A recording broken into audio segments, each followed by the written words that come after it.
It's Megan. Yeah, I just saw the space. The birthday girl's going to love it. Problem is, we can't get in until 5:30, which means we only have 45 minutes to set up before she arrives. I have got the flowers. Oh, we're gonna be 14, not 16. Right. Okay. Yep, I'll see you soon.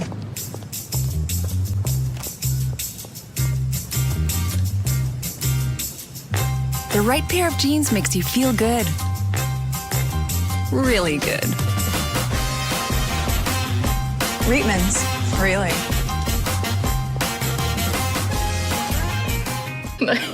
Oh my gosh, it's Meghan Markle. It's a woman's world now. So stylish. I wonder what she's wearing. You can see it now. I got that funny honey, and I don't need to say it loud every time now. Ladies, it's Reitman's. Really? Really. It's a woman's world now. Fill me with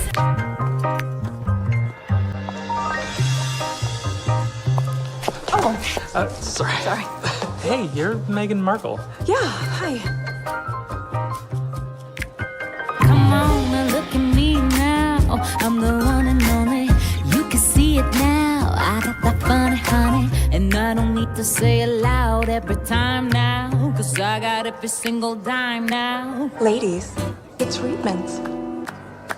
Really? It's a woman's world now. Set it up for me with style. You can feel it. The right pair of jeans makes you feel good. Really good. Reitman's. Really. The ongoing tension between the British royal family and Harry and Meghan, the no longer Duke and Duchess of Sussex, has taken a new turn, as reports suggest that King Charles has effectively given up on making amends with his younger son and his wife. Good to hear this news. It's been a long time coming. Since their dramatic departure from the UK in 2020, the Sussexes have repeatedly attacked the royal institution through a series of high-profile interviews, the Netflix documentary Harry and Meghan, and most recently, Prince Harry's memoir, Spare. These public airing of grievances have left the reigning monarch, King Charles III, deeply hurt, according to a new book by royal historian and author Robert Hardman. In his latest work, Charles III, New King, New Court, The Inside Story, Hardman provides a fascinating insight into the king's perspective on the ongoing rift with his son and daughter-in-law. The author claims that Charles has tried to listen and find a resolution, but has now reached a point of resignation, focusing instead on his duties as the new sovereign. Kick them both to the curb and don't look back. Strip them of everything. Of course, the king is extremely sad about Harry and Meghan, but there is a sense of exasperation that he has done what he can, and now he is king. There are many more things to think about, Hardman writes. He has tried listening. Now he just says, I don't want to know what the problem is. I'm just getting on with my life. This sentiment reflects a marked shift in the king's approach, as he appears to have abandoned any further attempts at reconciliation with the Sussexes, who have continued to level criticism against the royal family. The tensions between the Windsors and the Sussexes have been further exacerbated by recent reports of a rift between Meghan Markle and King Charles himself. Royal expert and commentator Angela Levin revealed that Meghan was very upset about the king's decision to sell his own brand of jam, allegedly feeling that he was. Meghan is such a joke between her failed jam and doggy treats. What's next?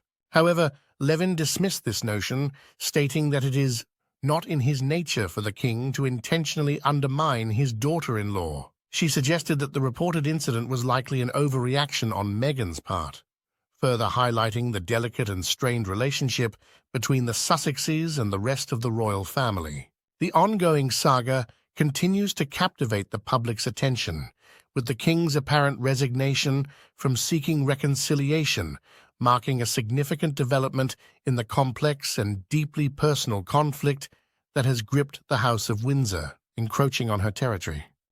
Harry continues to look defeated, and Megsy is trying her best to stay with him. I sense a divorce in the future. What do you guys think? As always, guys, leave your comments down below.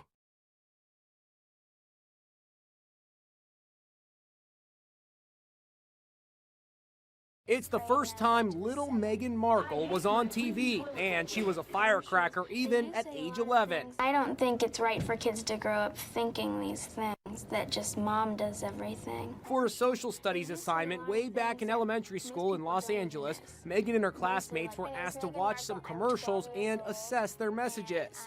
Recommended by more doctors, pharmacists, and Dr. Mom. It's always mom does this and mom does that. In particular, a commercial for Ivory dishwashing liquid caught her attention because it used the word women. Women are fighting greasy pots and pans. And I said, wait a minute, how could somebody say that? Even back then, Meghan struck everyone with her easy charm and intelligence. Just about 1 out of every 3 commercials is gonna say something that's gonna hurt somebody's feelings. So Meghan took pen in hand and wrote a letter to Procter & Gamble. And just look at that penmanship.